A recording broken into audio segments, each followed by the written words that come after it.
Hello, everyone. It has been a while, as they say.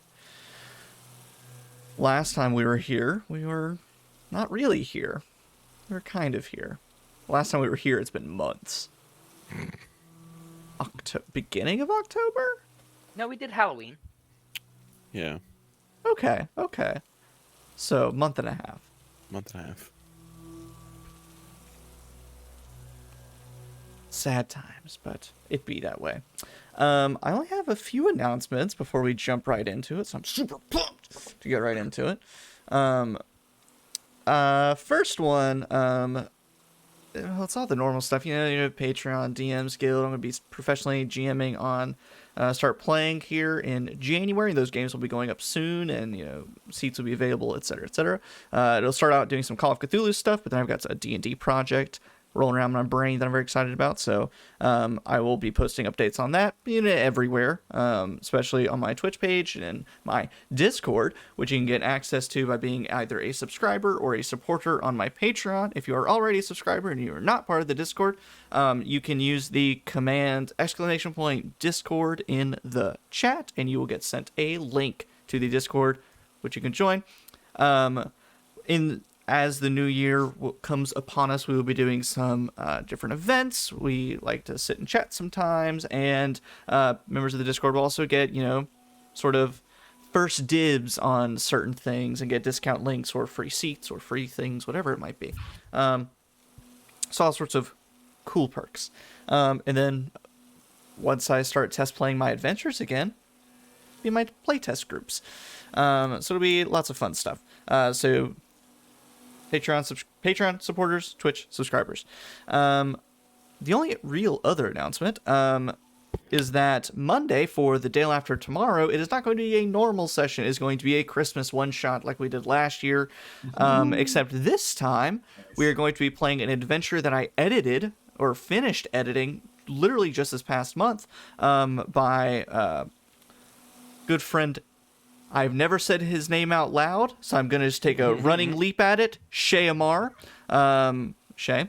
It is a very fun one-shot one-shot. It's one of those that if you really wanted to take it and run with it, you could definitely let it grow.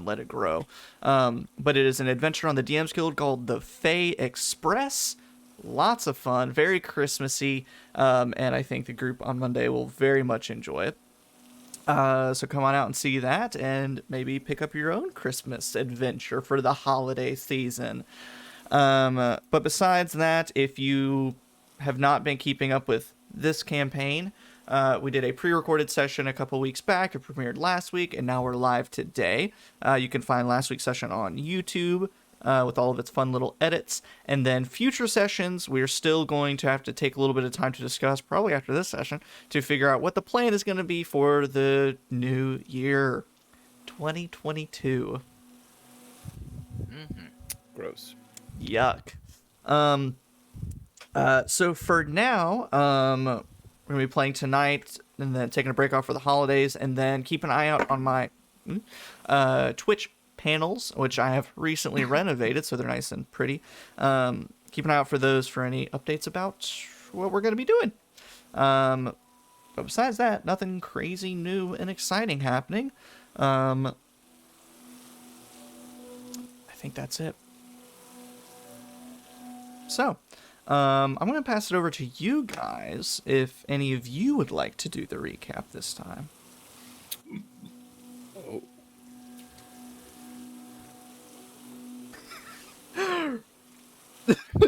I mean, I can. I feel as though there are portions of it that It can be a group I won't recap. do justice, as Bradley is now an Oscar-nominated actor. Nah. I mean, I can try. Help me fill in the gaps where we can, because I'm reading from. Yeah, it can be a group thing. From my notes. And now we're reading from the book of Kim Petras. My coconuts. Just kidding. Sorry, I had to.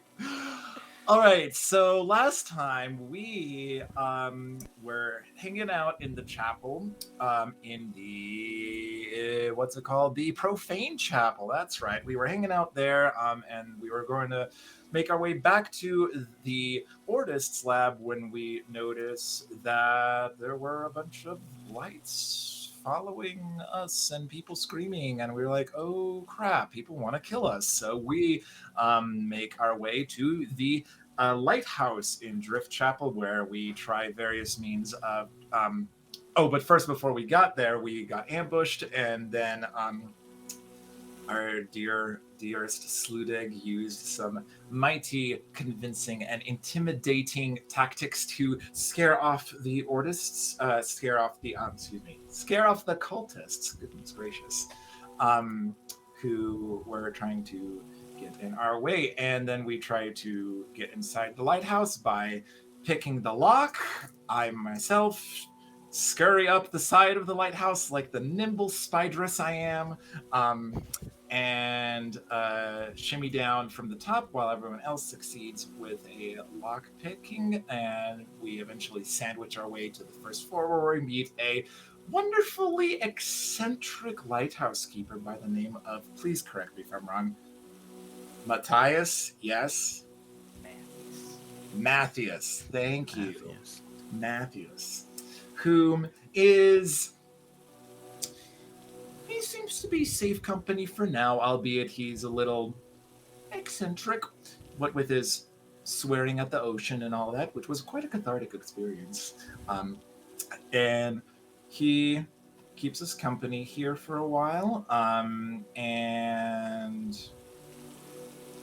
I start speaking in tongues. That's the last thing I have here. I think that was about it. Oh wait, but then we had that wonderful, wonderful Oscar nomination worthy performance of that wonderful little conflict we have between the other two members of our party right now. So, was that all? Did I leave anything out? You forgot to say that we had a very pleasant yet eccentric argument with the ocean. Oh, yes. Yes. A very pleasant, eccentric, cathartic argument with the ocean, okay?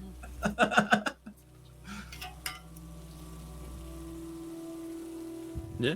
Yeah, that hit all the right notes. Okay, cool. Yeah, everything else was kind of more You had to be there. you had to be there. Yeah, that was I was trying to think if it was like a word for that, but no, you just had to be there. Go back and watch it, everybody. I think one of the main things that may come up later that you guys had shown a bit of interest in was just a couple details about what Matthias had seen from the lighthouse about the ships coming in and out of town, bearing more people than cargo lately. And then also that he had one monstrous clawed hand. One other notable detail about him. And he has jar after jar of those weird black slug creatures. That's right. Because he likes to go fishing sometimes, and he'll just catch them. And you can't throw those back. They're invasive species, so you have to get rid of them. Exactly. He's saving the environment. Like, Yeah. Yelling at the ocean, fishing out weird slug worms. That's how it works. He's also vegan. Now that would be an impressive feat in this That really would. Yeah. All right, you got Like- two options: rotten veggies and fish. Like, get some ski veggies. I guess it's rotten veggies. So, you guys go to bed after Sludig and Kieran's little conversation. Dieter sobbed himself to sleep. Good. Shit.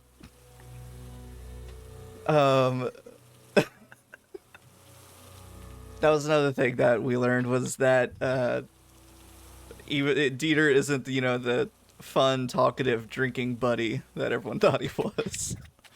A little bit of a Bundle of guilt. Checkered past. checkered past, to say the least. So you guys go to sleep for the night. And last time I had said, we'll see what happens during the night. You all wake up to a bit of sunlight filtering in through the windows of the lighthouse. A full night's rest. Slept easy, clothes dried out. Looking around, everything is in place. And Aminah, as you start to stir, you see that Dieter is already awake. He looks up at you and morning. And then you go to say morning, and it comes out as beautifully as ever, and you sound perfectly normal. It was all that phonics we did last night. Rosetta Stone. We just started Duolingo for horrible ocean speak. I imagine like people walking around with like their iPhones with earbuds in, and all like you could hear it coming through the earbuds, just like. You're like, oh, okay.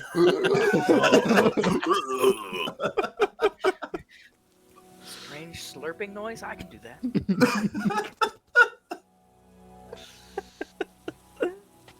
But you wake up, you eat off whatever rations you have left. That I have left. That you have left, dispersing the last bit of your rations, probably. You take a peek outside from a few of the windows, or even just the lighthouse up top, and you see that the storm has mostly passed over. Still gray, drizzling just a little bit, but nothing like the crazy storm that rolled through the night before. With the fog and mist that has been left behind, you don't see any, large clusters of lights moving about the town like you had before. But you do see one or two kind of walking through the streets, so there are still some people out, but no mobs of people searching for you, it seems. How's the weather this morning? How's the weather in Driftchapel? How's the weather in Driftchapel? Wet, rainy, a bit cold, misty. But nothing out of the ordinary. It's normal for here, this area. Using Matthias's telescope, Oh, it's go up to him and ask, are we able to see any ships coming in and out of the harbor? I know the night before we weren't able to see down there because of the storm, but True. It's calmed. Taking some time to do that. Forget how far a spyglass lets you see. It's up to like 2 miles. Pretty dang far. Yeah, it's pretty far for seeing. But either way, gazing across the ocean, you don't see any ships coming in anytime soon.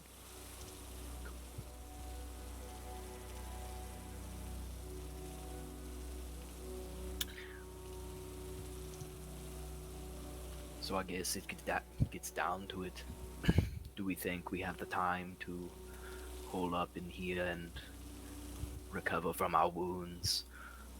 Or are things in such dire straits that we should be out in the town, acting while we still can? How long of a period of downtime would we be talking about? The rule book says 1 Just- week.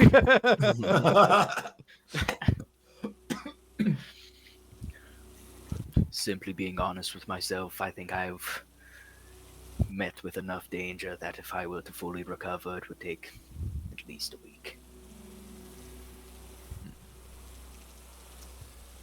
And I agree. Besides, I have a feeling that we are in needs to run into some people who are meant to visit this place. Who is the lady who brings deliveries here? Kieran pulls out a little, like a legal pad, flips through a note or two. Be Miss King, I believe. Lavidia? Yes, I have some questions for her.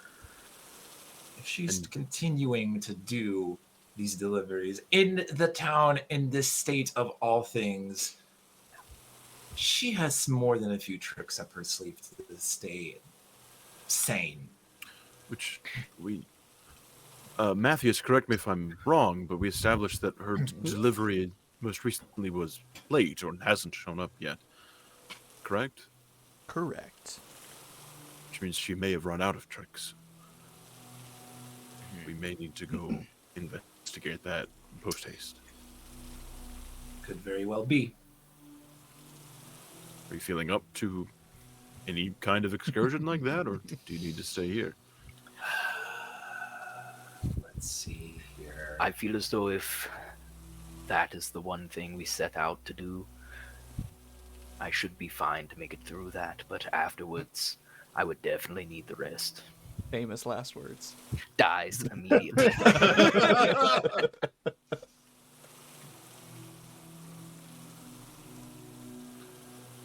Don't want to push either of you beyond any set limits, but there are tasks that need to be set at Right. hand.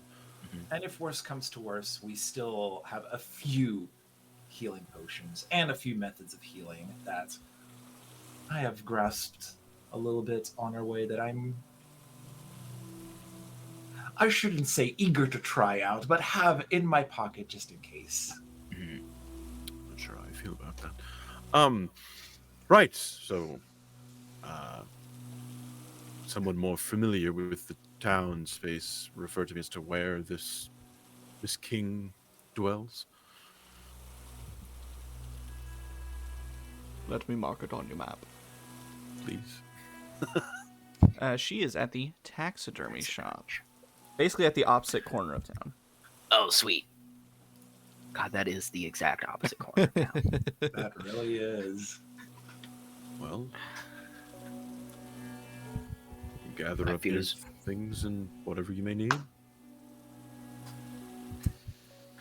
Yes. Saludig looks at his basic clothes and backpack. He's like, well, I think I have everything I need right here. 2 backpacks, guns poking out everywhere. Duh. You mean these? Ooh. Terrible. Zip and zap. Okay. So gathering up your things and leaving the lighthouse. Of course, Matthias says, come back whenever you need. Just bang real hard on the door, and he'll Or open it ourselves. over yourselves. That's fair. But he also gestures to Aminah, makes a comment about climbing in. But what is your method of getting across town? Do you want to stick to alleys? Do you want to just cover yourselves up and hide and walk that way, or do you just want to walk? Because you saw a few people out and about early in the morning, but Does dark vision work the same way if it's like misty, as you said? no. So that's mostly Okay. just for lighting. The fog and mist is just absolutely obscuring. Okay. Well, if it's that thick, I feel like probably best for us not to split up. It's not. Yeah. I misspoke when I said absolute thick. It's not like you can see 5 feet in front of you, and it's like, you can still see like silhouettes and stuff out to a distance, but it's just a little after storm mist.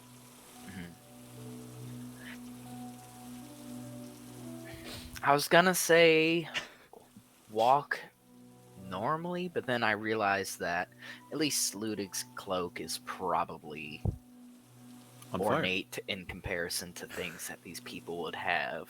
I'm sure all of our equipment is just a tell. I'm fine with trying to sneak over there as much as possible, taking the alleys.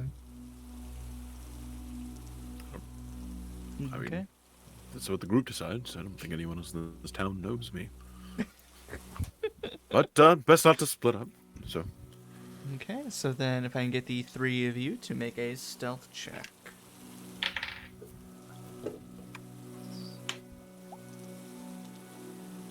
14. 17. 7. Oh boy. I'm not one of those sneaky rogues.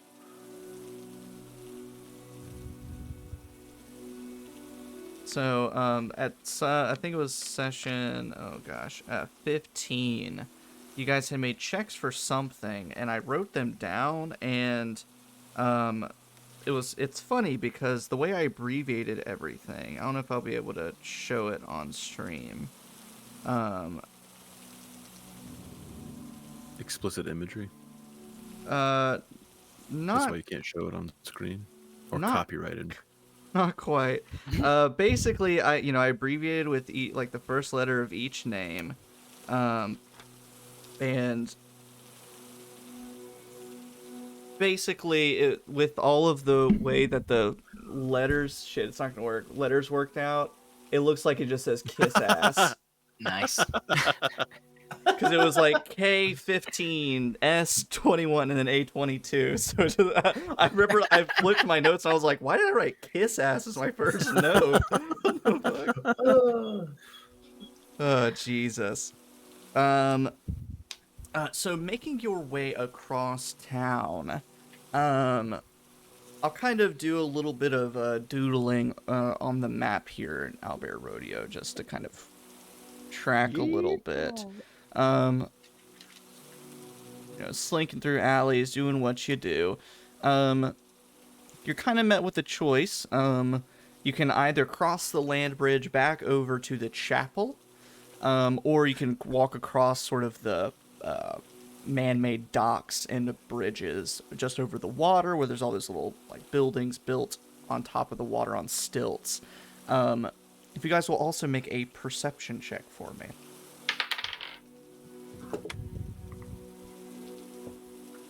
21. 13. 20. You all notice a little bit of smoke coming from the profane chapel. Oh no.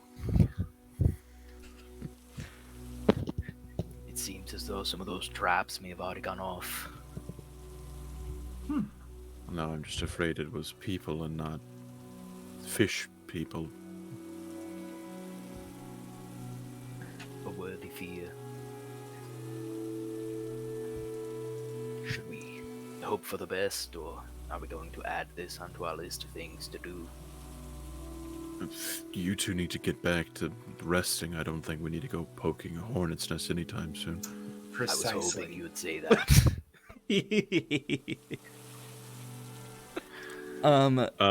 Yeah. Which route do you think would be less conspicuous? Like going across the docks, blend in a little bit, or run across the road and I don't know. Which do we think would be more inconspicuous? Going through those docks is a shorter route, but do we, with the time we've spent here, which is only a little bit, do we know which route would tend to be in more heavily populated areas? Whoever would like to can make an investigation check. So that it's not unintelligent. I'll go ahead. That is an 18. Looking at those sort of stilted piers and buildings, it looks like a lot of fishing shacks, not necessarily homes. And looking a bit closer, because of the rough state that Driftchapel is in, glancing at those buildings, it doesn't look like anyone is actively living there. They almost seem more like storage facilities for whatever fishing companies work here, whatever independent fishers work here. So it looks like that would be less populated, but also, with the recent storms and things, might be a little more hazardous as far as broken wood and what have you. Right. But, if you're light of foot and take your time, you should be able to cross easily. Sludic is a lot of things. Light is not one of them. You're dexterous Oh, yes. a little bit. But like 260 pounds. You just have to If shift we your get there weight and it through. does not look sturdy, Sludic might have to find a different route. I can just swim. Yeah, I would say he'll just swim. He'll be fine. I don't like that idea. I'm not even sure if I believe in this stuff, and I don't like that idea. That's another option. There are tied off boats at these piers and docks. So if you wanted to steal a boat and just ride it underneath all these bridges through the water and over to the taxidermy shop, you could. Or hey, you know what's another thing too? We could also just we should take Driftchapel and push it some. No. We could take one of the boats and just go around, because we would have to we just go around the very edge of Driftchapel and then make a circle, and then bam, we're right in front of the taxidermy shop. If I'm looking at this correct. I honestly think that's a great idea. Probably one of the better ones. That is our best How turbulent idea. is the ocean at the moment? It's not terribly turbulent, especially for someone who is on the stronger side, being able to row a bit easier. But something that is notable about the waters within Driftchapel and just sort of at the outskirts is that they are dark and murky and frothy. So and you can see that even from standing sort of up on this hill, it's not crystal clear waters, so. Myrtle Beach. It's Myrtle Beach. It's like Yadkin River, Oh, man. where it's like chocolate milk. But so even though it wouldn't be the worst thing to try and navigate, it would just take you some time, little physical exertion, and you don't know what's down there. Just glancing at the map again, I see the little bridges between the little sections of islands, and all the bridges look like they have a little arc. Yep. Are they designed for? Okay, we can just cut right through the town. Definitely. Yep. But you have to put on a black and white striped shirt, a little bandana, and sing Italian as you row and That's amore. We get the same song. yeah, that's the song. the only one we all know. When the tide is up high and you're boating near the sky, that's amore. Golly. No, you have to sing it in the traditional abyssal language. Yeah, that's all you. Well, of all those options, I think I, for one, am going for taking one of those rowboats, going through as many of those bridges as we can, cutting through the town, and trying to be as inconspicuous as we can through the canals and stuff. Glancing about, are there any boats that seem like they have not been used in a while but are still seaworthy?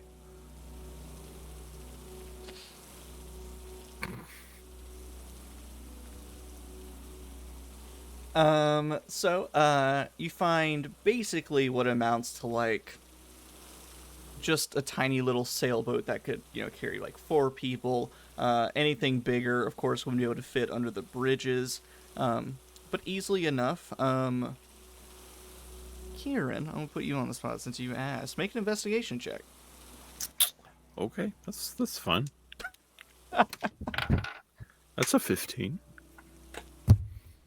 It's a 15. So you find one that is adequate, not covered in algae, doesn't have strange blood spatters on it, and doesn't have, Not an yet. inch or two of salt water in it. But you start looking around.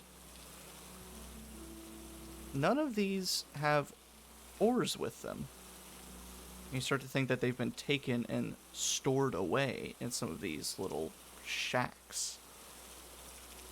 Or people just haven't used them in that long, and the oars have been stolen for weaponry. It's like, taking your keys out of your car when you park it. Yeah. It's a Grand Theft Auto rules. You just get in, you have oars with you.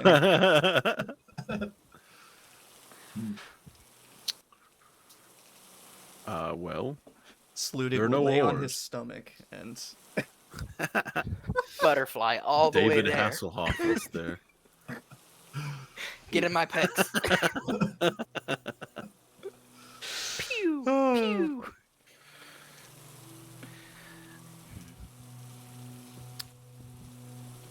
Well, we could try and make something to function as oars, but I think that would be more conspicuous. We're rowing across the town and using spare planks as oars. I feel as though it would take too many of these buildings to find a pair of oars. We're already pretty much stealing a boat. What's a pair of oars? Right. What's a pair of oars? They're built shacks a little nearby. yes. Can I go rob some poor people? You definitely can. All of you could if you wanted to. Driftchapel's favorite pastime. Just taking some time to, of course, listen for strange sounds, see if it's locked, quietly peek your head, and doing all that kind of good stuff. No one is down here lurking or anything. It is mostly fishing storage. You find old poles, all sorts of old hooks and rotting bait, old, buckets for chum, and just everything out, like anything you possibly imagine, old rope, nets. But it doesn't take too long for all you guys working together to eventually gather up some oars for you to use. They don't match, but it's fine. One's like a foot shorter than the other one. There's probably not a set of matching oars in this town. And, rumor has it that if you find the matching set, you have to marry that person. Oh, Your soulmates. That's cute. everyone's given an oar at birth. You've been assigned this oar. You see a wedding between two fish people happening. Do you, Globe, take Globe? I hate that. Okay. So, grabbing your boat, you see that its name has been carved into the side and sanded over half a dozen times. And you see that the most recent one, they got halfway through, and it's just the letters U-R, and then they never finished it. What word starts with U-R?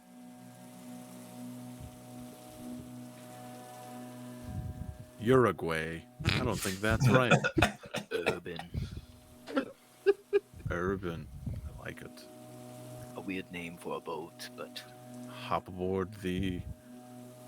I can't say USS because this is not the USS. The...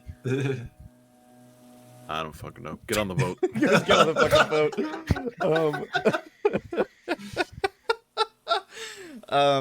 So you get aboard your boat. Who is going to be the sort of primary rower? me. Makes Maybe sense. Sludig. Yeah. Yeah. And yeah, Kieran, you've seen Sludig, beat up some cultists a bit and get kind of scary. But then you start seeing like his muscles rippling as he's rowing the boat, and you're like, whew. You start getting a little sweaty, Sludig, so you take off your cloak. So you see all those back muscles. Listening. The salt spray. Hair flowing in the wind. It's like a cologne ad. Like, Oh god. Use Old Spice.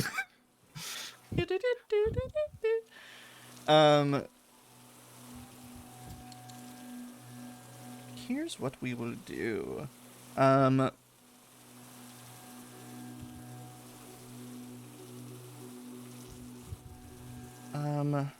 going to give you guys each a check to make, and we'll kind of determine how this goes. I'm going to cross out kiss ass right here. Kieran, if you will make a perception check. Aminah, if you will make a stealth check. And Sludig, if you will make an athletics check. 31. Whoosh. I got a 21.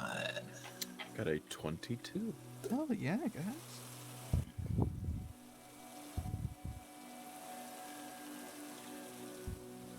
So, a few things come to your attention. First off, Sludig, you're going 90 miles an hour in this boat. Easy peasy lemon squeezy. You make sharp turns like no other sailor could make.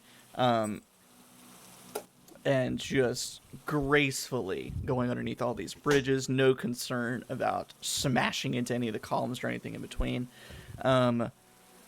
Aminah, keeping an eye out, sort of using your roguish sensibilities to keep an eye out for onlookers.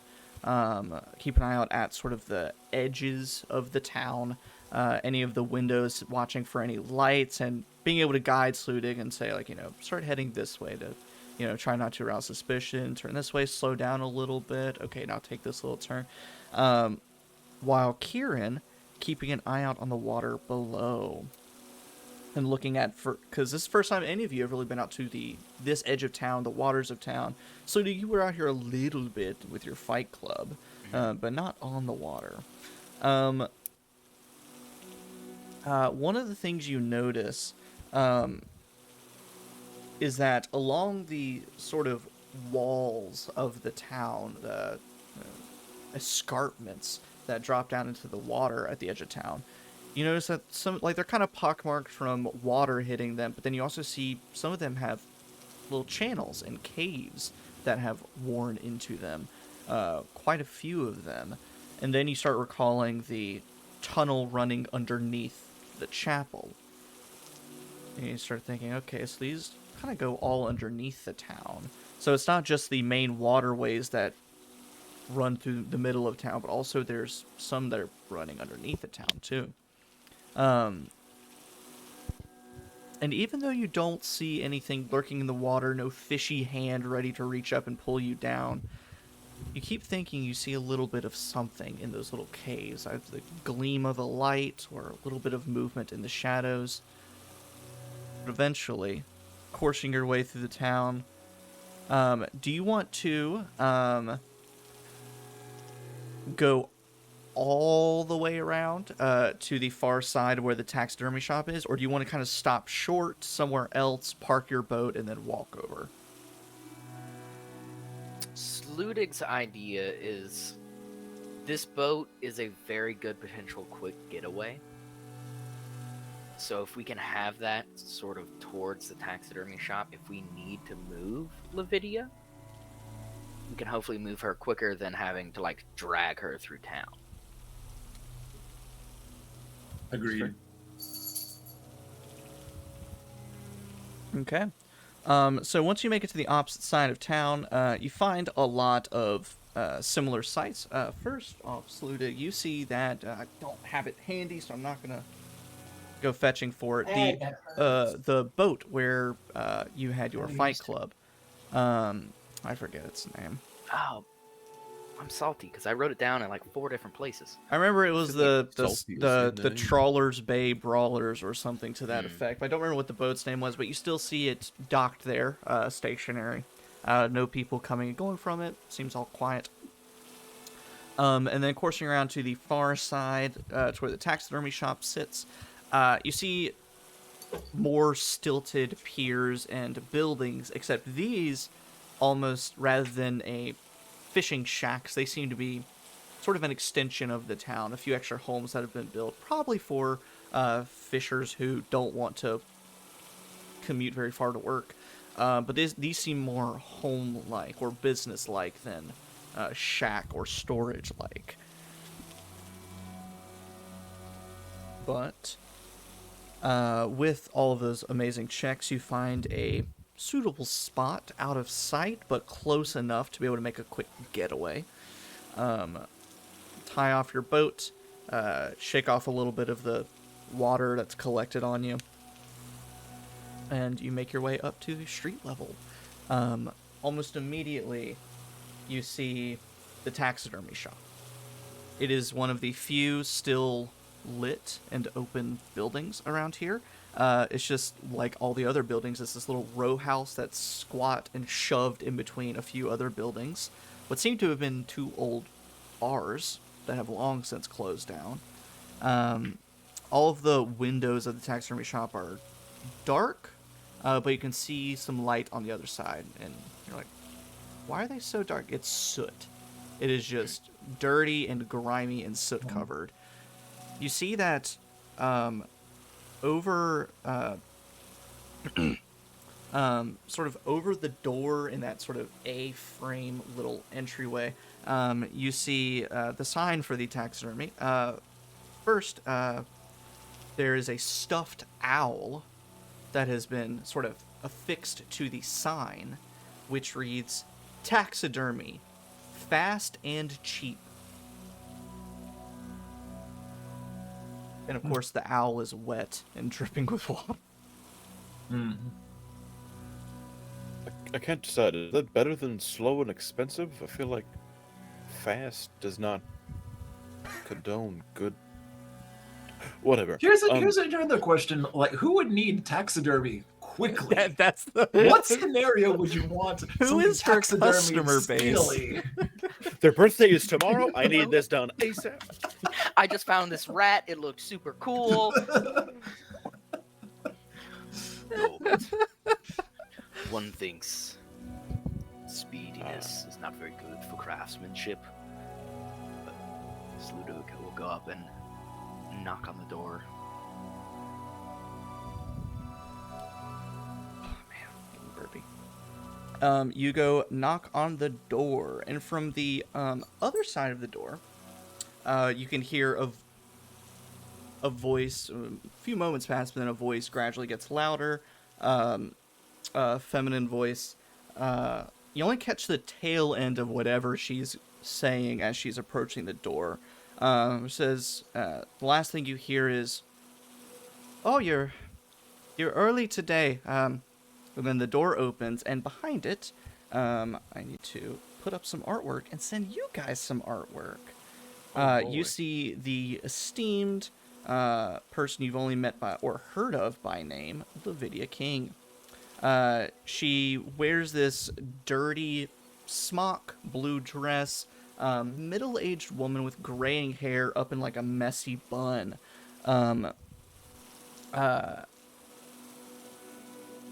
And even though your first instinct is like, she's middle-aged, you also start to look at her and you're like, oh no, she's maybe in her 30s, but she just has an aged look about her.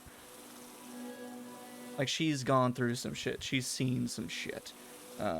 Okay, the artwork is there, and now I'm going to send it to... Man, I'm just running around all over the place here.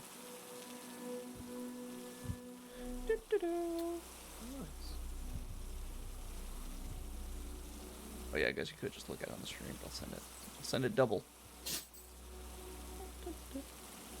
Miss Lavidia King. And she looks up at you all, kind of tilts her glasses down to look at you. Visitors, you're not familiar. Lavidia King, come in from the rain. She immediately whisks you inside. Now, I'm not sure what each of your individual characters and how they feel about dead animals or taxidermy and things like that. But it's basically a place of nightmares. You see that sort of how the Ordish shop had, shelves of potions and ingredients, and it's kind of like, ooh, and aromatic and nice. This has shelves of these dusty, stuffed animals. Everything from beavers to squirrels to fish, like all sorts of everything you can possibly imagine. And if that wasn't weird enough, you see sitting in the corner of the first floor, which is sort of her shop front, you see a hybrid taxidermied creature that's a mix between a bear and a tiger that has been posed up and reared back. And then finally, last thing you notice is a tall, maybe 8-foot tall glass tube that's kind of fogged up, dirty glass. But you notice something human-sized inside.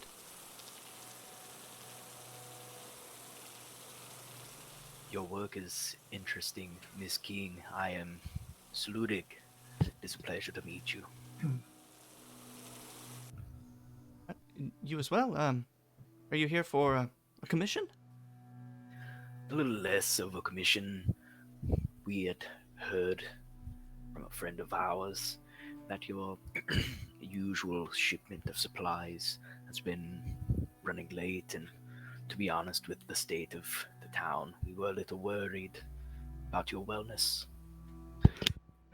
You see that she was looking at you, but was kind of like looking past you. Sorry, I can't focus. I left the phonograph running upstairs. I'll be right back. Just sit tight. Just look and greet my pets here while you're down here. I'll be back. And as she walks away, the floor creaks under every single step, and especially you, Sludig, it creaks under every time you like shift your weight. Feels like the board's just about to snap under your feet. And once you drew attention to it, you do hear a little bit of faint recorded music, as if from like a wax cylinder. Upstairs in presumably her living space, her apartment. And she scuttles away through a door, up some stairs, and goes up to turn it off. So you guys kind of have a moment of yourself to look at the scene. I'll go straight to the tube.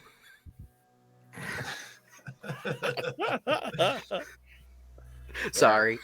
So bad. You're like, I'm gonna get it too. Are we near her active work area where she does like the actual taxidermy? This is more of just the shop front. It seems that there's a separate door, presumably leading into the more of the workshop space. But we are perceivably like close-ish to it right now. Yes. Yeah? Yep. Okay. Aminah isn't so much disturbed by the appearance of things. She just kind of looks at the bear-tiger hybrid and goes, cute. But what disturbs her more would probably be the smell of the chemicals, because I imagine she'd probably have something like formaldehyde and definitely other things. Like, that's the thing that would probably set Aminah off a little bit. Is like she covers her nose a little bit tighter, like she doesn't say anything, but like it's kind of visibly obvious that this is bothering her a lot. And there's a lot of smells coming from in here, like the chemicals, the musty smell of everything, but of mildewy smells. Like it's not as much of a pleasing environment as the Ortis lab was. And Sludig, you quickly take a couple strides, floor creaking and heaving underneath you, over to that glass tube, smear away some of the soot and grime that has gathered on it, and see a human skeleton on a stand within the glass tube. So it's not water-filled or anything? It's just a big... Okay, so here I was thinking it was this weird vat of water. So human skeleton. Can I discern like age of the individual when they died and how old the bones are in the tube? There's some amateur anthropology through a glass. Yeah, I would say make either an investigation or a medicine at disadvantage. Just simply because you can't touch it and get close enough to really look at it. Would using the drift globe as like a spotlight to No, because aid in seeing it you can still help? see it. It's like Okay. not being able to like literally like get super close, like with like almost like a jeweler's kit, and being able to Mhm. touch it is kind of a hindrance. Okay. It's an 18. 18. Maybe a decade or so old. Of course, it is a very much cleaned and bleached and prepared skeleton. But taking a bit of time to look at it, look around it, you do notice a sort of divot and crack in the skull up here, as if from a gunshot wound. And Lavidia returns. You can hear her footsteps creaking. But I will ask, do you guys keep looking at the skeleton, or do you like want to step away and like act nonchalant like you weren't looking at it? Sludig assumes like if it's out in her showroom, it's something that can be looked at. Okay. I'm intrigued. I must keep looking at it. Yeah, and she emerges back downstairs. She says, sorry, and oh, you've met Jeffrey. So, you have a name for this person? Oh, well, yes, he was alive at one point, of course, and, well, we were intimate at the time, and he said that if anything ever happened to him, that he wanted to, he knew I had a sort of passion for medicine and anatomy and biology, and he wanted to donate his body to science. And, well, we didn't think it would happen that soon, but you know how the ruffians around here can be. Fascinating. Clearly. And this is the only person you have in your collection? Oh, yeah, yes, of course. It was, just a benevolent gesture on his part. I'd be interested to perhaps exchange notes or research points on the subject. Kieran Hogue, and I'll extend a hand. He shakes it, says, you're a medical practitioner? Yes, for many years now. Once, well, different lifetime from now, but still a practicing medicine man. Well, I guess, same for me. I'm mostly, I'm just used to stitching up all those, all the fishermen who cut their fingers with their own hooks or get bitten by a fish they shouldn't have tangled with. But, yeah, practicing, yes. So, what brings you by here today?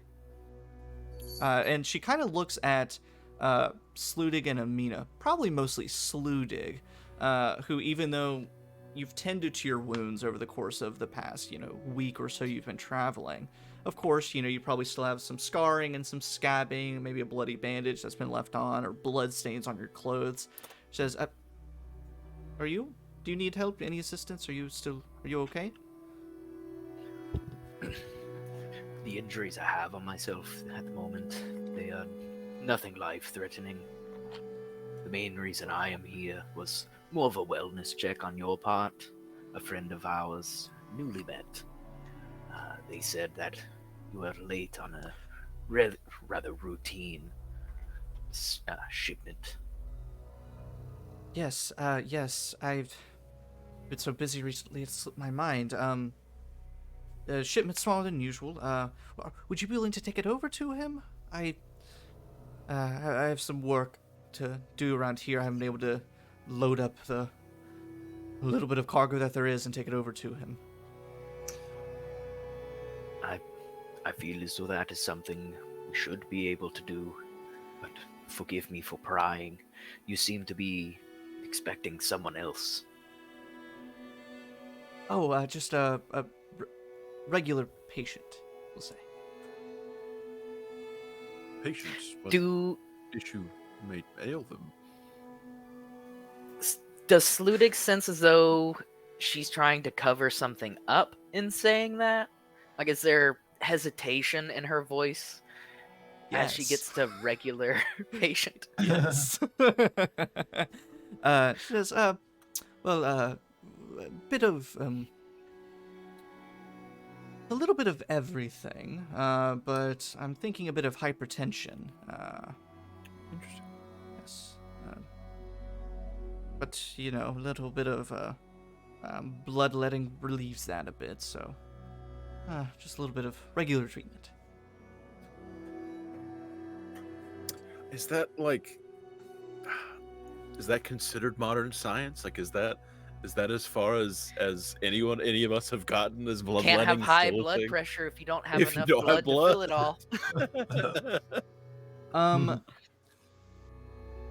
For a sort of hometown practitioner, you know, the age of where your taxidermist is also your doctor. Yeah. I mean, that tracks. It makes sense, but there is something a little strange about the everydayness of it. And looking around very quickly at kind of like her shop and things, you don't really see any sort of active tools for it, but also something that basically seems like a sane person. And you imagine any sane person wouldn't go get leeches somewhere, either from the freaking ocean where they're monstrous leeches, or go out to the bog to get leeches. So she's likely doing it sort of surgically with syringes or some other means. So something that's a little more simplified, I guess. Amina's going to come away from observing the bear tiger thing, and said, "Greetings, Aminah Sa'id. Would you like some help working on this patient of yours? Sounds like you could use a hand.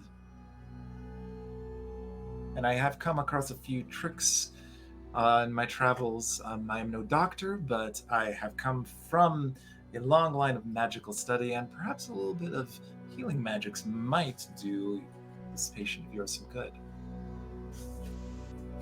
Make a persuasion check, and do it with advantage because of Kieran's medical experience. Persuasion After this is... is all done, we're gonna open up a private practice here in town. I get no bonus for that, so that's just a straight up 10. She says, "Well, I'll ask them when they come in. You of course don't want to bring in people into, you know, I guess I am their doctor. Don't want to bring in strangers and things of the like, but I can ask when they come in. I don't know when that will be, but are you staying somewhere in town that I could write to? I assume, are you staying with Matthias?" We're local. We're local. Internally, Sludig doesn't quite trust this person yet, mainly because they are mostly sane. And Right. that's odd here. I mean, same with Aminah. Like, the reason why she's suggesting to help out is because she wants to figure out, like What's your okay, deal? what's really going on Yeah. here?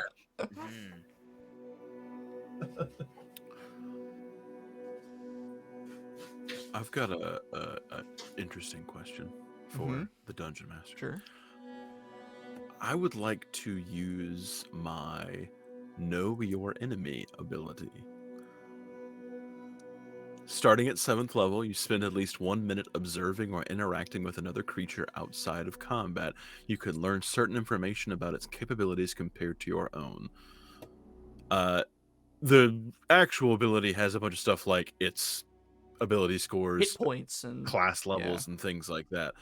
Does she look like someone who could fight? Like, is she a combatant of sorts? Does she look skilled in any regard in that way? Or is she just kind of a normie?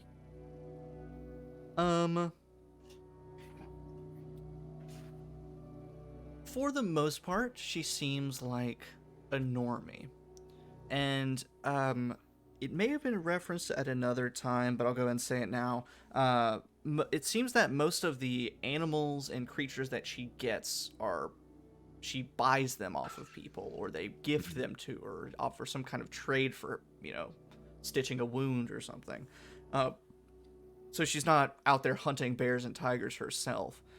But being a taxidermist, being somewhat of the local surgeon and doctor, you imagine she could be semi-effective with maybe a knife, syringe, but she for the most part she's a normie. Besides maybe a little bit of heightened intelligence, a little heightened dexterity.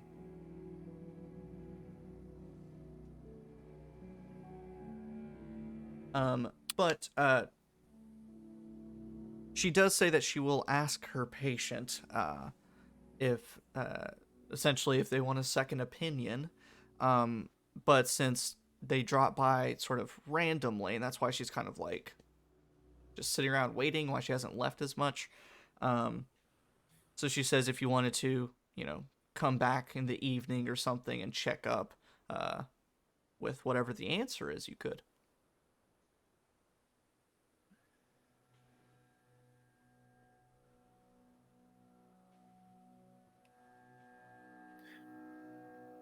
That seems reasonable.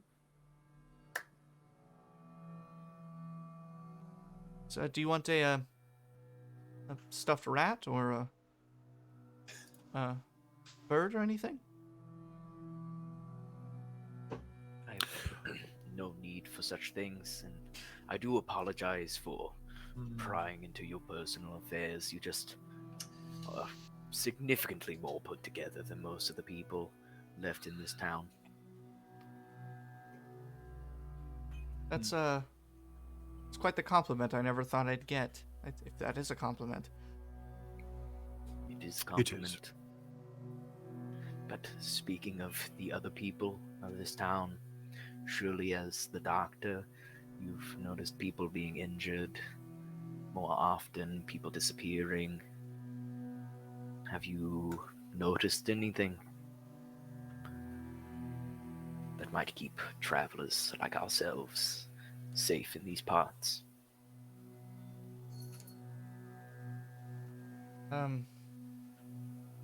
Well, it's hard to say. Many of the citizens of the town are not of their right mind, and I don't know, their violence and anger is unexpected most of the time, as if they just tend to blow up on occasion. But the folks with the robes that tend to spout the doctrine of, the Gloam and whatever gods they're worshipping, they tend to come in with more self-inflicted wounds. So I don't know. And that's something that those two have had a lot of interactions with, of them using like a sliced palm or something to do stuff. So I'm not sure if I have any advice to protect you besides just stay on everyone's good side. So, lots of experience with purposeful self-mutilation. Yeah, a bit. And they come in to have me stitch them up. These people wearing the robes, do you recognize them? Are they locals here, or are they like us and from outside of town? Oh, bit of both. I think my childhood neighbor, Jennifer, I think she's one of them now. My old school teacher, she was taken and turned into one of the fish things. But also I've seen the ships from the Igfield Isles come in. I see them unload at some of the docks, maybe 100 or so people, and maybe half that make it across town. I think some of them are getting taken as well. You speak of the fish people. You've seen them, obviously, about town. You haven't by chance garnered the opportunity to examine any of these creatures, have you? Goodness, no. Intriguing. I wonder what secrets hide within their constitutions. Curious about that. If we happen across any of these strange fish folk and they provoke us, is this something you would be interested in receiving a cadaver for? Absolutely, and in fact, you can bring a live one back here. Kind of see what it's. I don't know. See what. Get a closer look at even just its eyes and its teeth and things like that. That may be a taller order, but Yes, that's whatever you can get. I'm sure there's a way we can make that work.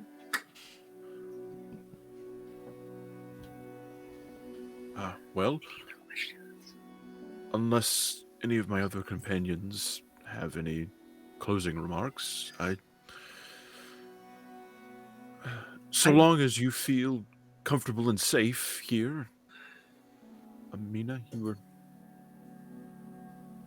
Yes, I do have one more question before we part ways. And just for context, she's asking this less to get information from her and more to sort of gauge her reaction to this.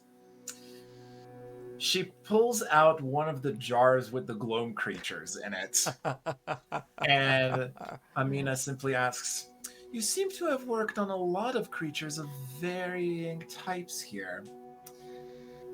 Have you ever had a commission for something like this?" Bum bum bum. Make an insight check for me.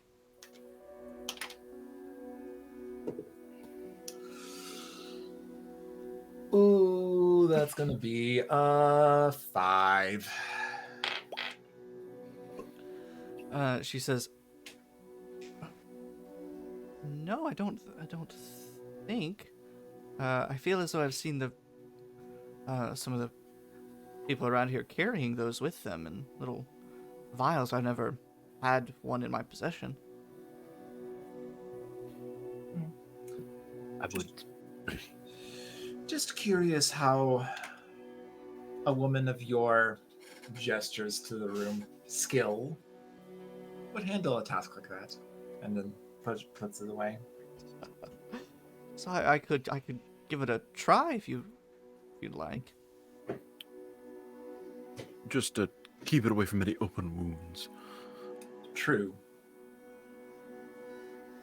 Okay. Ominous. To be frank with you, whatever that is, does strange things different to each person affected by it, but none of it, I would say, is natural. So if you are going to examine one, I would suggest caution, even as skilled as you are. All right. I could do that.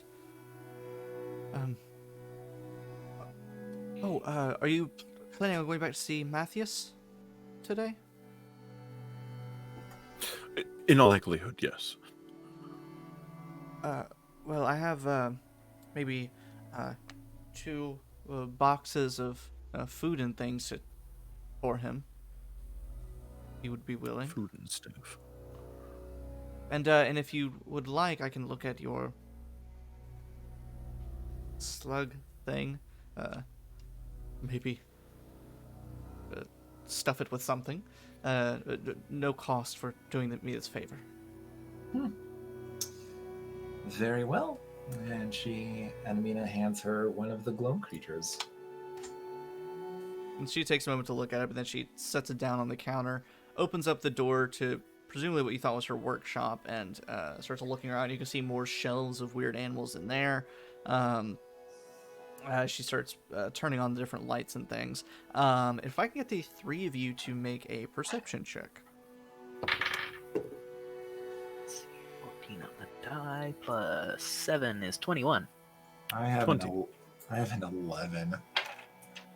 Okay. So the two 20 pluses.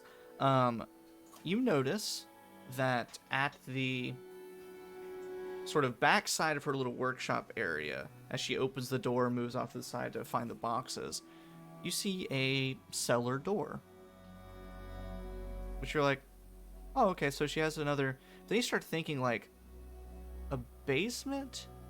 Like, right here at the edge of the water? With tunnels going beneath this town. Like, that's odd. Seems to have a lock on it, but it's odd. Then a moment or two passes, she comes back out, pushing, kicking, shoving the boxes around. Too big for her to carry, but easy enough for Slutig just to carry around. She says, anything else I could help you with? No wounds that need stitched? No wounds, but I have been in a hankering for a decent drink. Do you store wine in your cellar? No, I haven't used that cellar in quite some time. I think, though, the bar next door might still have some left over, if you're lucky. Sludig just kind of shrugs. You haven't used the cellar in quite some time. When was the last time you were down there? Oh, gosh, maybe a year or so ago?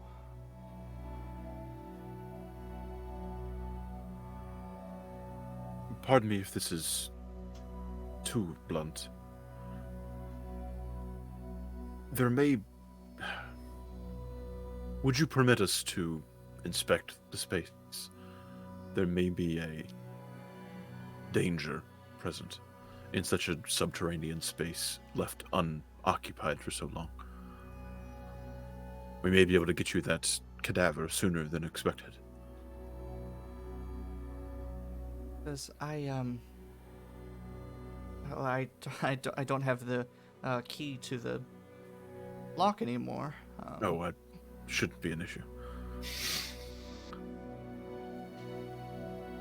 Says, and you can tell that she, go ahead and make an insight check. Because you can tell she's hesitating. 2.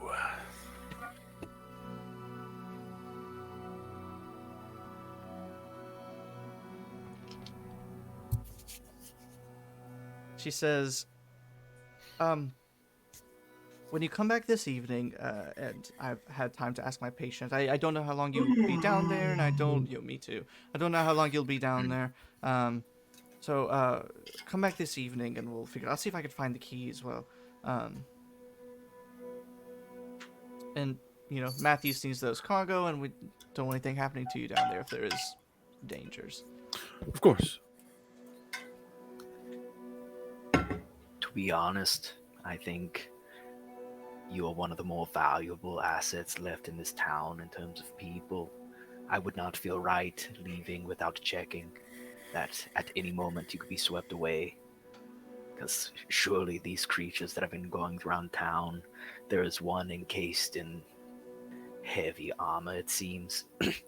It threw me around like a rag doll. It would make short work of this door. And I assure you, if it is to come up from your cellar, you do not want to face it alone. Make a persuasion check for me, Slutig. 15. She kind of positions herself in front of the door. She says, I may have misspoke a little bit. I do use the cellar, but it's personal. We all have skeletons in our closet. You keep Or yours out on front. display. I'm not worried about anything you have to hide.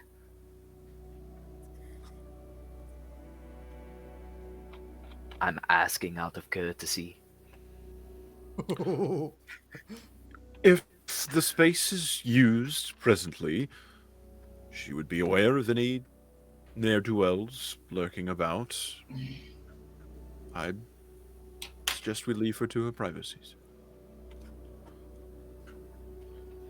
She kind of looks. She says, it's true. There's no nothing of danger down there.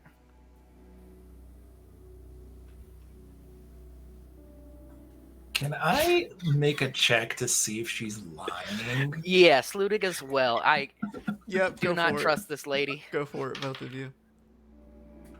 I think she's fine. This is a DM's dream with all our bullshit insight Oh my rolls. God. 8.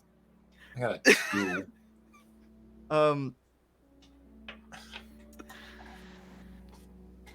You get the idea that whatever's down there, she is trying to keep a secret, but she's not lying when she says there's nothing of danger down there. But whenever you say, like, everyone has skeletons in their closet, you keep yours out here, she definitely got a little, like, about that comment. She's got more bodies in the basement. Yeah. So, Kieran, you say leave her to her things. Sludig, you seem intent on going down there. What is the final verdict as you make eye contact? Hang on, I need to check the rules. Step of the wind, rush past her, clothesline her on the way. I mean, you're not 100% wrong.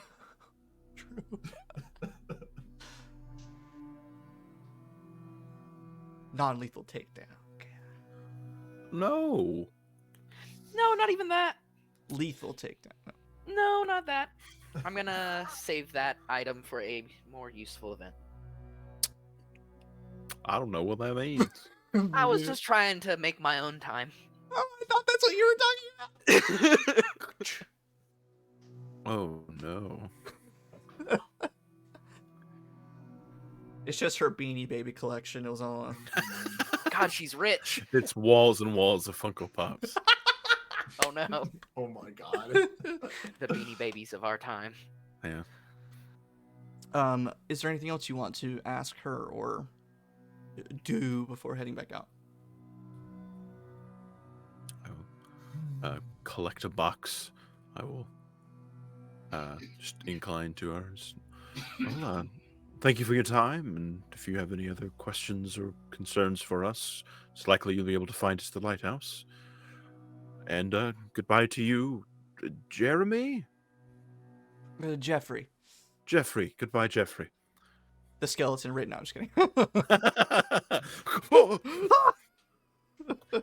I Gets do shot a have second time. one last question. These people in the robes, if at all possible, I would prefer to help them. You said you know a couple of them.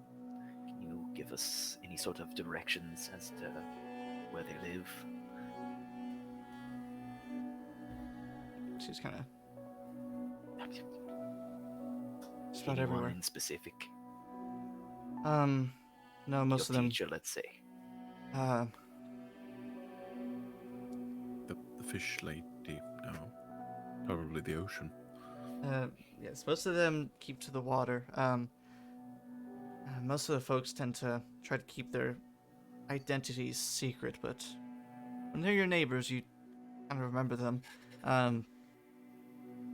They tend to move around town, usually staying closer to the water. But then the not robed folks, they live more toward the center of town, but they can be just as dangerous. They're usually close to the water. Thank you. I do appreciate your willingness to answer our questions. I know we are strangers, so I do appreciate your time. I hope in the days to come we can be allies. You seem very skilled at what you do. Thank you, and yes, I hope to talk more this evening. Yes. Of course. See you then. And you go to leave, saluted Kieran, boxes in hand. You open the door, bit of rain drizzling outside. And as you open the door and step out, you almost bump into somebody. Sludig, you recognize who a person that just rounded the corner, about to walk in. Oh no, if my computer's gonna freeze up for a second. Oh no. Well, you're not frozen on my end. There we go. You see a town mayor, Horace Mason. A big, very tall, rotund, round man, wearing a very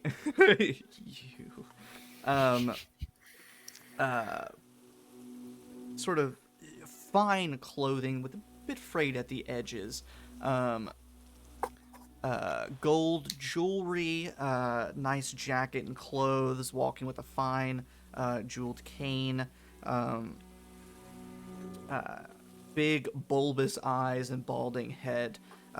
He sees the three of you emerging and says, "Hello, it's been some time since I've seen you all. Where have you been?" Coming and going. The state of your town, you seem rather excited for one. Well, it's just a rough patch, Your town? Yes, Mayor Horace Mason. Pleasure to meet you. And your name? Kieran. And I'll go to shake his hand tentatively because it looks gross. It is gross, but he gives you a big hearty handshake. Kind of wipe my hand on the It's jacket a little before I wet. stick it back Yeah. in my pocket. And he says, "Just visiting Miss King, I see. Get anything good?" Well, all she did was confirm that the injuries I have here, not very life-threatening. We're going to be moving some supplies for her. But yourself, what is the mayor doing here? You don't look too well, but I don't see any injuries. Says, "Oh, just a little bit of treatment." Hypertension. Can you tell? Is it that obvious? Which, A practiced eye can spot. make a medicine check for me, please, Kieran. That is a 22.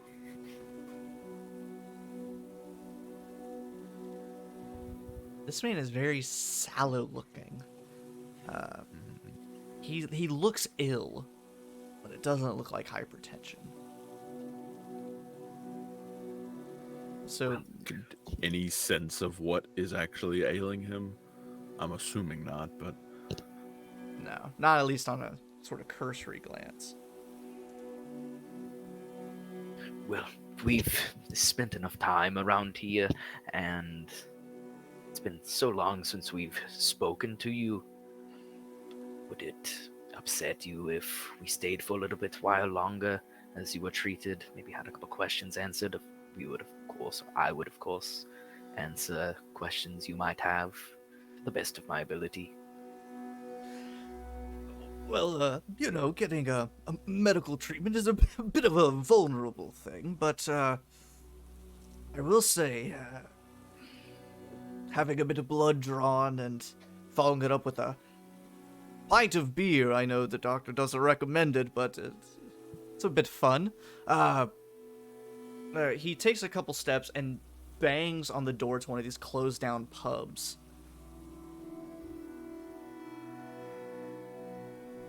And eventually you hear the door unlock. Barkeep, are you open? You hear like a little bit of mumbling. He says, then let's meet back here for drinks. What do you all say? Maybe an hour? that's fine, I suppose. Sure. You really shouldn't be drinking after such an operation. That's not healthy. I'm a big man. I can handle it. Yes, that's what worries me. Well, I'm gonna get out of the rain here, but we'll meet back here in an hour. Great, wonderful. And he steps through, ducks underneath the door into Lavidia King's place of business, closes the door, and you hear a distinct lock behind him. What a horrible... I would say human being, but I'm not positive. You know, sometimes I'm not either. And she and Aminah, for a quick second, just playfully pulls out her dagger, looks at it for a second, and puts it back. Because deep down, she's thinking, this motherfucker. Looking around, is there any sort of external cellar entrance to the building? Good question. I need to toilet cat, and we've already been going at this for some time now. So let's take a little break, and we'll come back with that question here in just a minute. Cool. Break.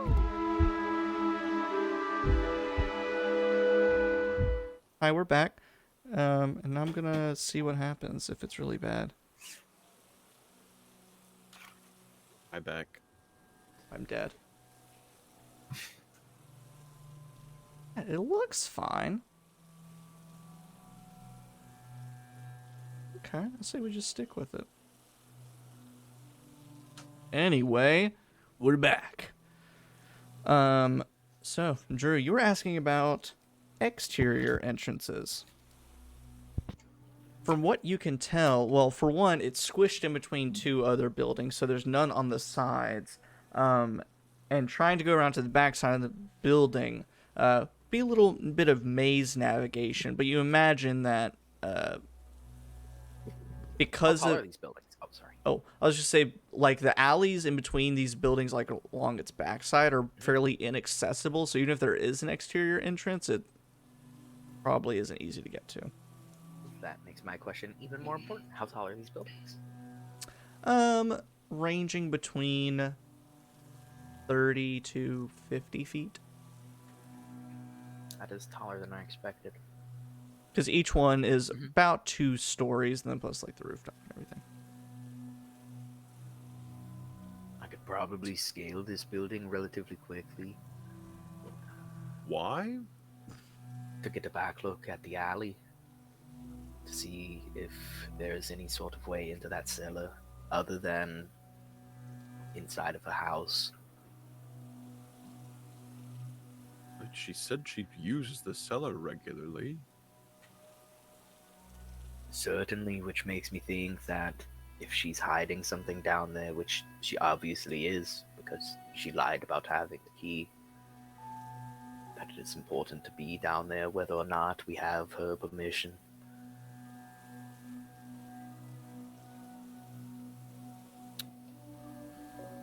Do what you will.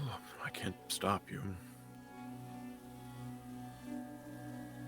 I don't wish to draw attention to the group, so it would be something I would prefer you approved of before I just do this. We're not exactly at top fighting shape. It's kind of an addition to my point. Maybe take it easy for a bit before fishing for more trouble. Fair enough. Fishing.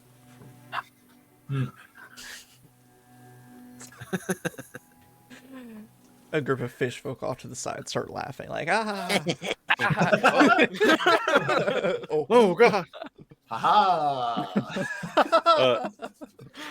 I'm assuming we don't have time to row all the way back to the lighthouse and back here to meet Greasy McGreaseball. Yeah, how long of a row was that earlier? What was that? Probably Greasy Greasy McGreaseball. Oh God. So yeah, it probably would have taken you a good 15 minutes.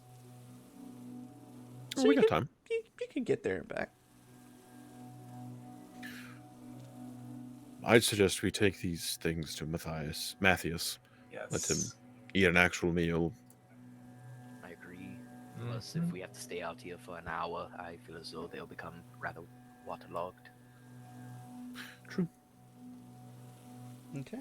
So walking down to your little rowboat, stocking it up, getting on board, and then making your way back across town to the lighthouse. Do you want to go inside and talk to him or anything, or do you just want to put it through the little doggy door and... I don't particularly, but before we get to the boat or as we're leaving, I want to take a look and see if there are any tunnels along the coast-ish area near Lavidia's Yes. home that might... Not over on this side. There aren't as many, or at least none that seem very deep. Most of them seem sort of cursory, sort of divots or pockmarks or alcoves. But over here is where a lot of like the buildings and on stilts are. So not as many holes in the wall. I mean, we have a little bit of time to like look for stuff if we want to before we need to go there. I don't exactly want to poke my head into those tunnels. No, I'm talking Not about yet. the lighthouse. Oh, sorry. Like we would have like a couple of minutes to do that. Yeah. Okay, cool. I would like to go back there just to say, well, first of all, to say hi to Matthias. And I want to ask a very specific question because I know that in order to get the lighthouse running, it has to use a lot of various chemicals and lit and all that. And so, long story short, Matthias, would you by chance happen to have any, what is it? Copper, zinc, or sulfuric acid somewhere in your storehouse? I promise this is going somewhere.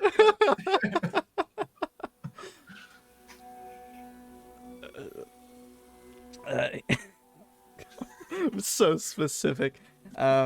He thinks about it and he says, "Yeah, I'm sure I have some copper or zinc. That's a metal, That's right. right? That's right. I might. Sulfuric acid. I don't think I have that. No worries. Just whatever you might have of the three will do.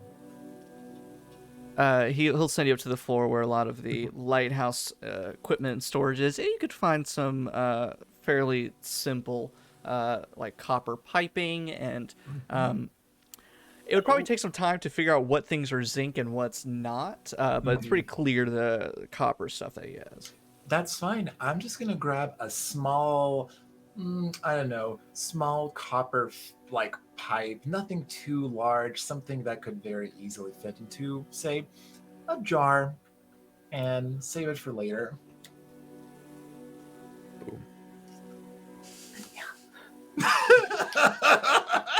I'm all about this MacGyver shit. I love it.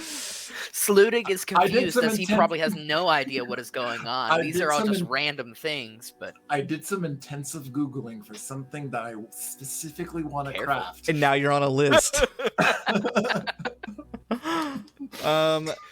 Anything else anyone wants to do while at the lighthouse? Just so you're aware, Lavidia is fine, just busy.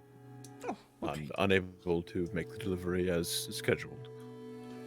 and I do want to let you know she does know we're staying here, so if it turns out she has any problems with us or what we're doing, there may be, well, maybe we should come up with some sort of knock so that you know it's us coming to your door.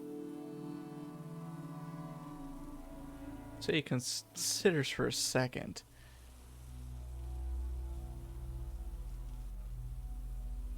Okay. What do you mean causing problems with her and doing something? Well, you know we're both the enemies of Katu. She seems to work on them, though I know the surgeons are all big on do no harm and whatnot, so maybe they treat anybody. But she seems to be helping some of the people, from the cult, whether if it's directly or just trying to keep them healthy. Okay.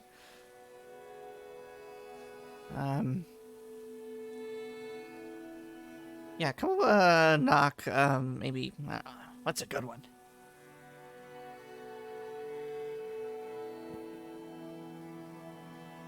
I was just say knock 3 times, but anyway, I can knock 3 times. Knock 7 times. No one knocks 7 times.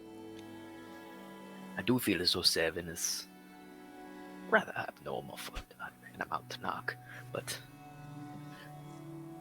that should be fine. Sure, 7 knocks. Let's see if any of us remember this later. Write that down. So you establish a knock with Matthias, and I assume get back to your rowboat and head back to the other side of town. Rowboat. You make it back, park it where you did. Everything is all hunky-dory. You make your way back up to where Lavidia's shop is in between the 2 pubs. Wait a moment or 2 underneath one of the awnings out of the rain. And eventually you see Mayor Horace Mason step out, close the door behind him. He looks even more pale. He's almost translucent at this point. Looks terrible. He staggers a little bit, moving a bit slower. Like when you can tell someone's drunk from like 30 feet away, and you're like, he like kind of slowly moves about. Says, Dr. King, she says that I must abstain from drinking today. Doctor's orders. Yes. But we remember what you said about doctor's orders. That we should follow them to the fullest extent. I believe it was something about who cares, or something along those lines. But what? We don't have to drink. Maybe a meal. Yes, let's get some food in you. Oh, that's good plan. Good plan. And he gestures to the little bar, if it can even be called that anymore. Someone's kitchen that he's like, you're a bar now. You're a bar. You walk in, and it at one point was a bar. There's maybe, 5 or 6 functional chairs, 1 or 2 tables. Most have been either looted or broken apart. One single lamp over on the wall has been lit. You see the bartender. There's no glasses or anything anywhere at the moment. You see the bartender. Actually, I think it was Slude who so long ago made a note. You recognize this individual from the Birdsong Estate as one of the townsfolk who smashed out one of the windows and fled. And you can see he looks up, makes eye contact, and looks back down. And Horace Mason gestures to some of the chairs and says, grab a seat, and staggers over to his own. Certainly. And barkeep, feel free to join us. Do you know this gentleman? I do. And it is because of our conversation that I'm being so cheery. He walks over, kind of head down, not really making eye contact with any of you, and says, yeah, hi, what can I get you? Just a few moments of your time. You may want a drink for yourself, though. He will take the heartiest meal you have available, something with lots of starches and some protein. Of course. And the mayor, says the same for me. I was talking about him. Oh. Not talking about sleeping. He probably needs that extra meal, though. Yeah, probably.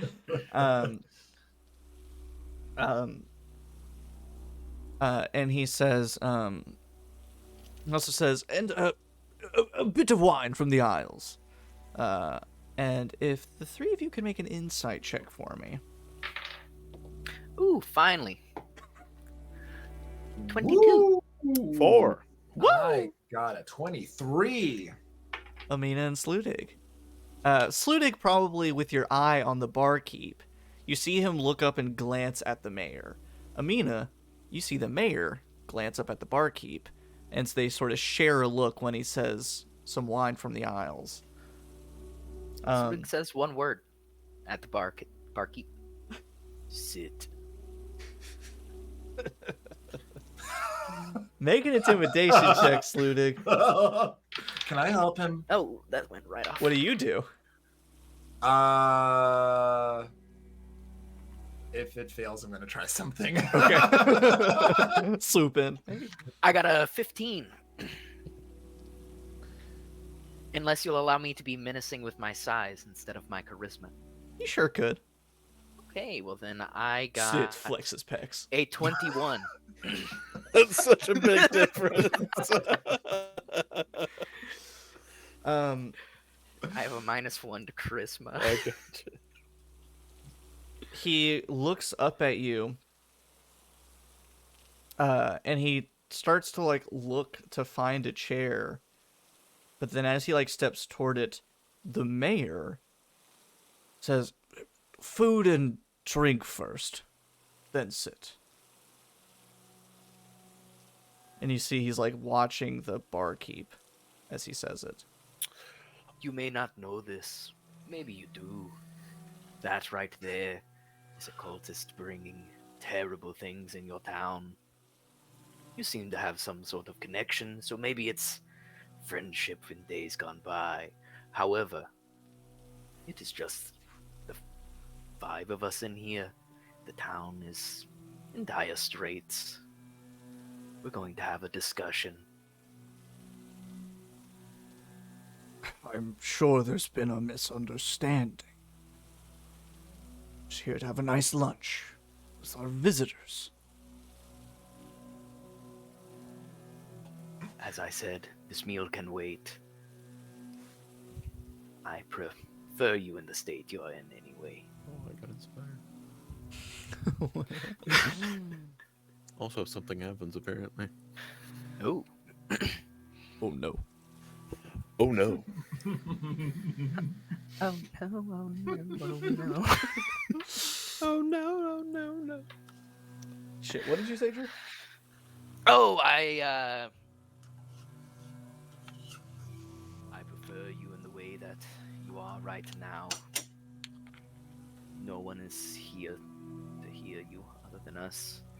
If there is a misunderstanding, I feel as though we can come to the heart of it quicker before we've had a meal, and then our meal can be jolly together. There's no point in eating with such suspicions. I couldn't stomach any food like this. I certainly would not be eating any food prepared by someone who I think is a part of a cult. Not one who has done such damage as this one. Well, I can't even begin to imagine what this will be about, but ask your questions. Barkeep, what is your name? He's now sort of he has completely just stopped moving at this point. He keeps moving to do one thing and then told to do this thing, and he has stopped. He kind of slightly turns over his shoulder.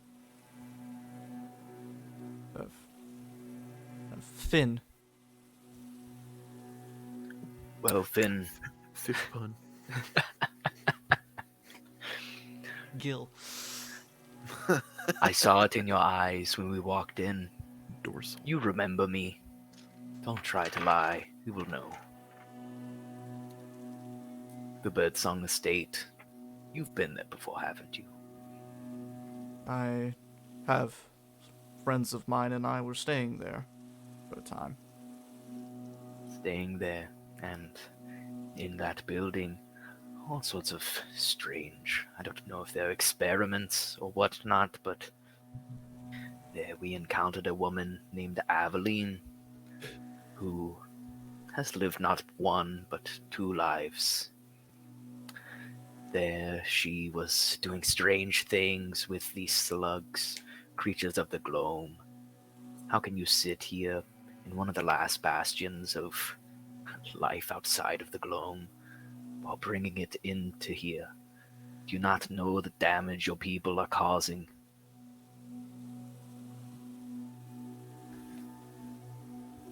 Sort of hesitates for a second. He says, I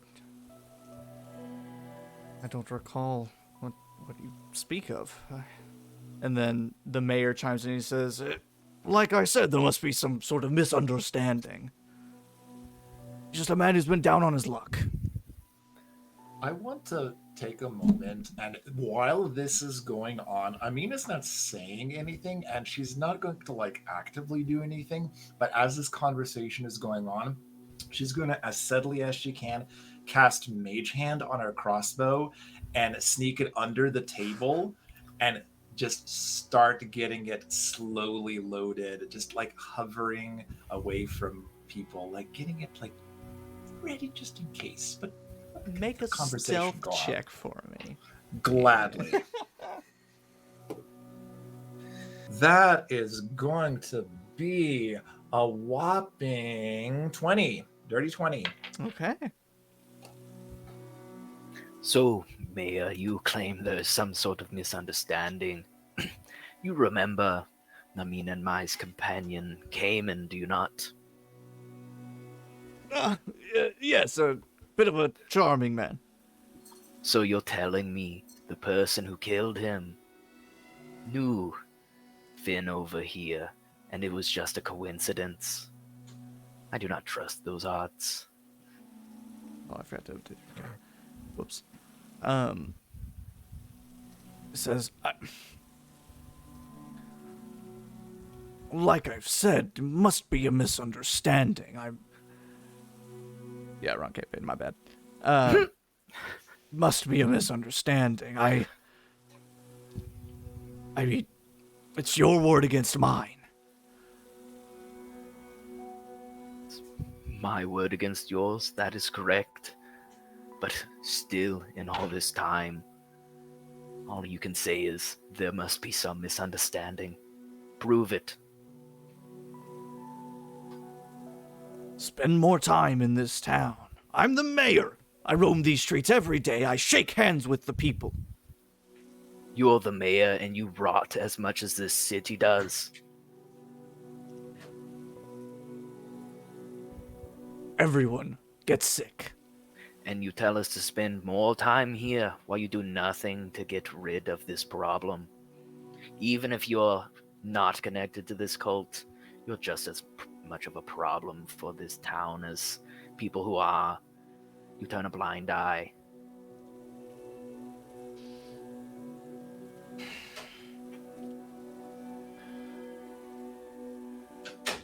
As I am doing what I can. Most of that is not something that just fixes overnight. It takes time. It takes time, which, as you said, makes things worse in this town. Obviously, there is no instant fix for the problems that plague this place. The time for that passed probably years ago. However, what have you done to make this place safer? Your people vanish off the streets, the blood lines the walls of the coast.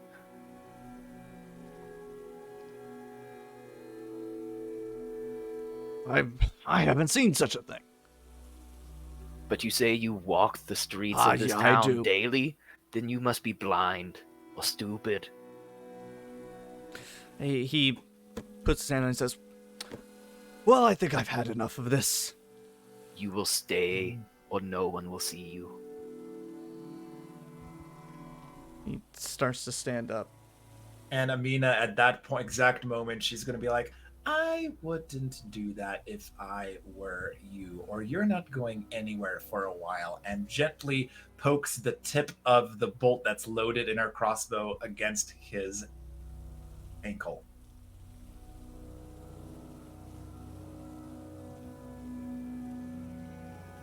He feels it and looks up.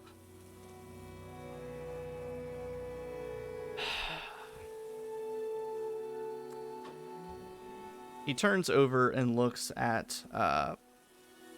over at Finn.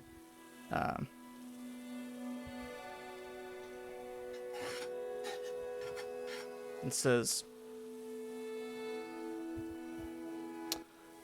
"Fetch the wines from the aisles."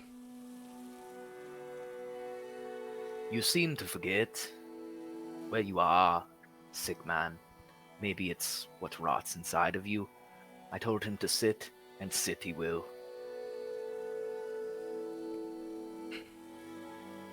And he looks over at Finn and a little more sternly says, "The wines." But then you see that he starts to sit back down, take off his coat, sit off to the side. Like, just kind of making himself a bit more comfortable, like he's going to continue the discussion. But, yes, Bradley. Now that he's taken his coat off, are there any signs of fresh wounds from the operation next door? So, taking his coat off, sets it down. One, you see a pistol on his hip, which is fairly normal. But as he starts to like undo his sleeve, undo his shirt a little bit, you see a lot of scars, like on his chest and neck where the collar hides it, on his wrist where the shirt sleeve hides it, and a bit of like blood-stained bandage kind of bleeding through his sleeves.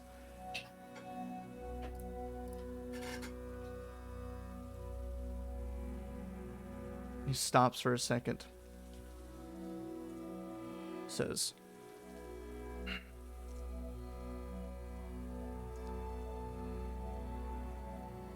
"I am doing my part to keep this town up on its stilts. And I thought that it would take a little while for it to make itself right. But I guess it might require a bit of change. Seems to be your suggestion."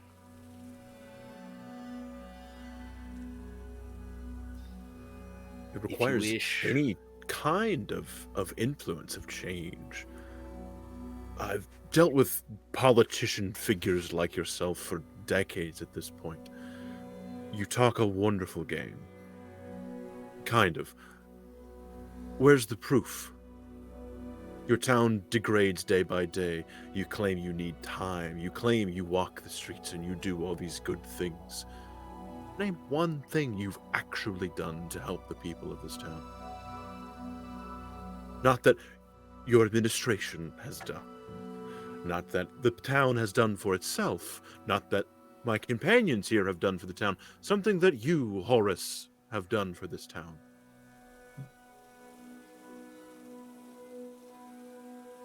He takes his arms and sets them back onto the table. You see a bit of blood start to pool under his hands from where he has taken his sharp, grimy nails and clawed across his arms.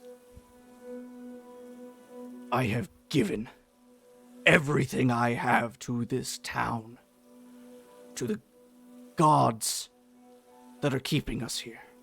I have sacrificed mine own flesh for theirs.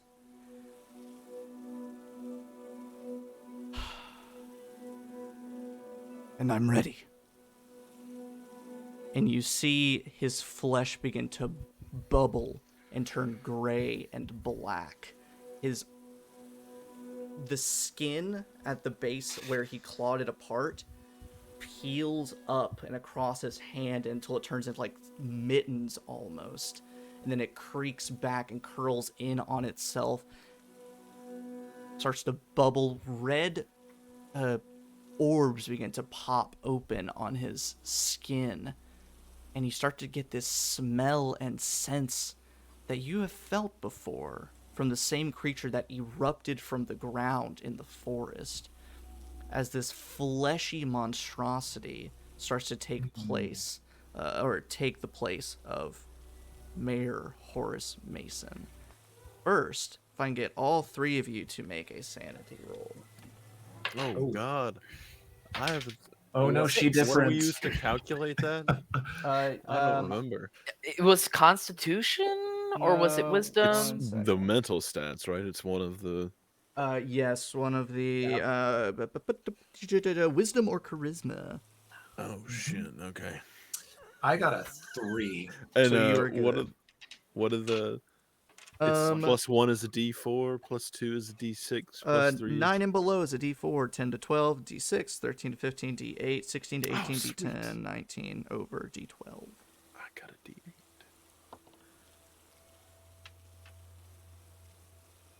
So, Aminah, you said 3. Drew, what'd you say? 6. And then Bradley. 1. Ooh. Man, Bradley's character's always going insane. To be fair, Bradley's character has not seen one of these things yet. Yeah, fair. I have no That's idea what's true. going on. Makes sense. Okay, it's real. I believe you. Roll a D20, Bradley. It's real and way worse. 13, which is worse. Not only did I become insane my first real experience at the Gloam, I rolled the number of the session that my character died in. Dun dun dun. I've got another character idea though, so you know. Of course you do.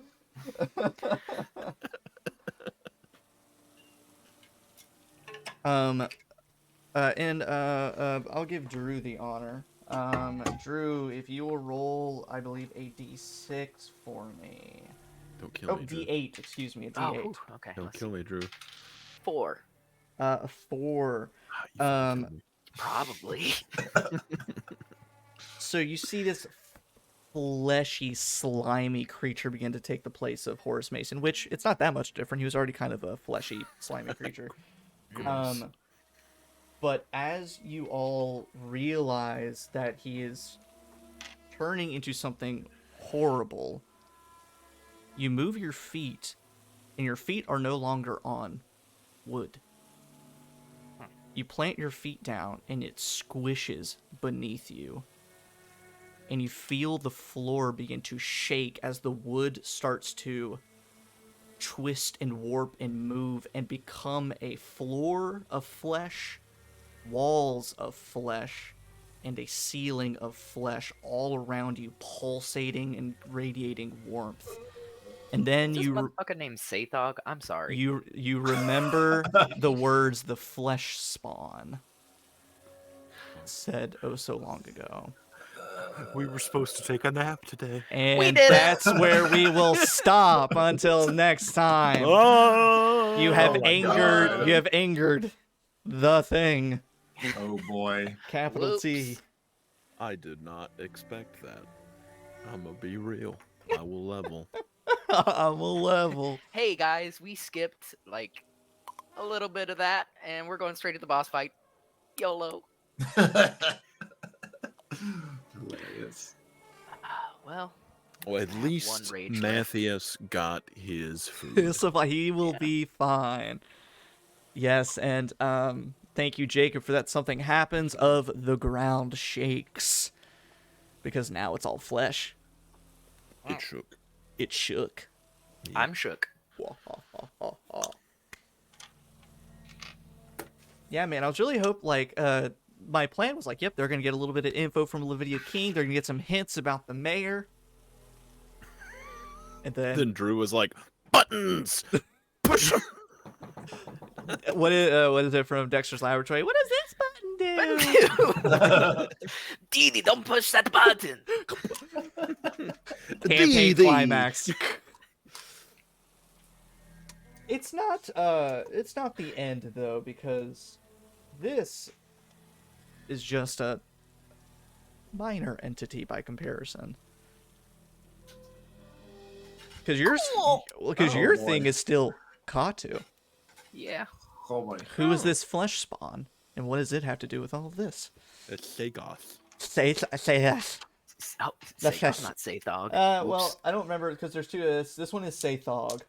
There is Sagoth. That's like an actual eldritch entity, I think. Ooh. Sorry, I was mixing up my cosmic horror. Yeah. Come on, get him straight. Damn. Well, thank you guys. Really, took a big step forward. You said I wanted to move the storyline along. I apparently just was like, Nitrous, let's go. Yeah. So Drew had said, like, man, us failing all of those insight rolls means you get to like keep all the secrets. And I'm like, yeah, but then that means we don't go anywhere. The story doesn't move forward. Oh, we went somewhere today.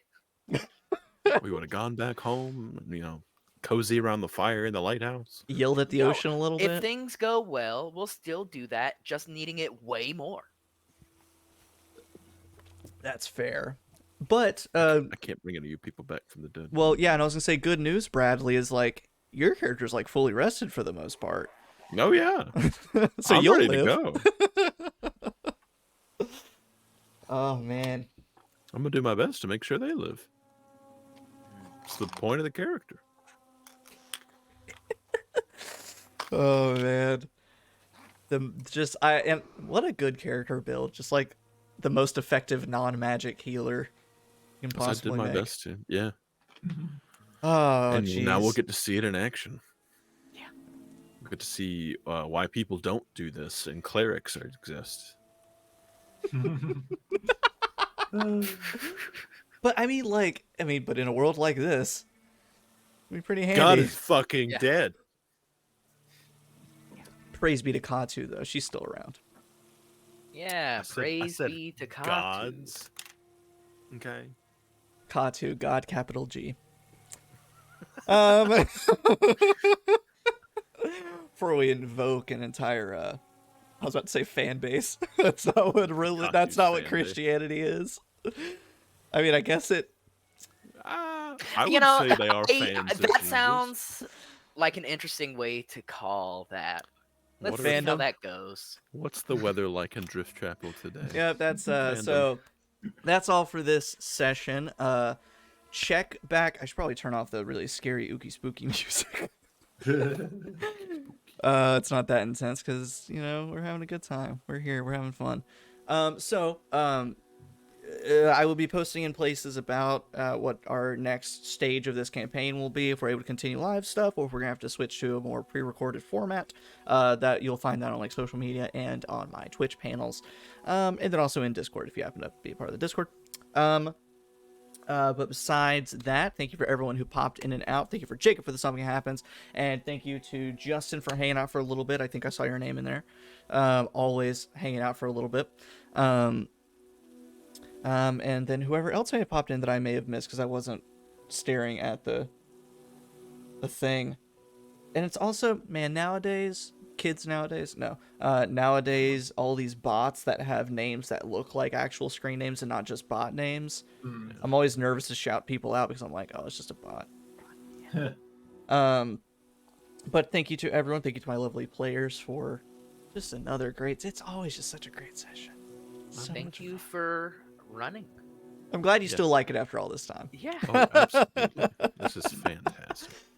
Oh, and of course, a fistful of dice. Matt Click, one of the people behind Shadows Over Driftchapel at Absolute Tabletop, he started his own stream on YouTube. The first session went up last week, I think.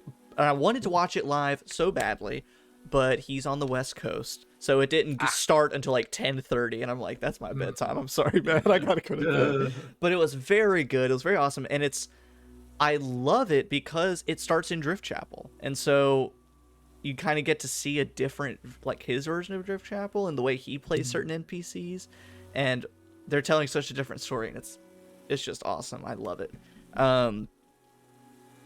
But go check that out, and I think they just did their first session of Bleak Wrath that they haven't played since like June or something. So it's a very fun campaign as well. But besides that, thanks to everyone. And Bradley, what's the weather like in Driftchapel? Squishy, like the floor.